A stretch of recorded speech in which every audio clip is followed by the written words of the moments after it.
नांदेडच्या धर्माबादमध्ये प्रचंड राडा झालाय। तेलंगणातील मतदार येऊन बोगस मतदान करत असल्याचा आरोप करण्यात आलाय।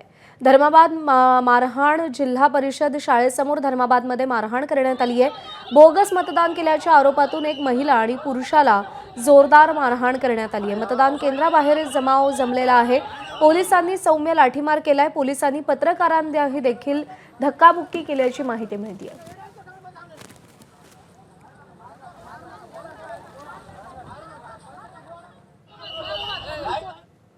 आणि नांदेडमधल्याच धर्माबादमध्ये नगर परिषद निवडणुकीसाठी महिलांना डांबून ठेवल्याचा धक्कादायक प्रकार समोर आला।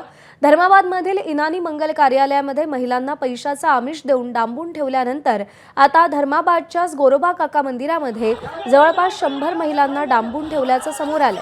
प्रसादाच्या स्वरूपात 4000 रुपये देणार असल्याचं सांगून मंदिरात ठेवल्याचा आरोप महिलांनी केला।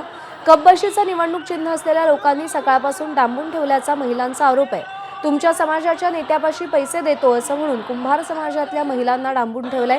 मंगल कार्यालयात डांबून ठेवल्यानंतर आता महिलांना मंदिरात देखील डांबून ठेवल्याचं समोर आलं।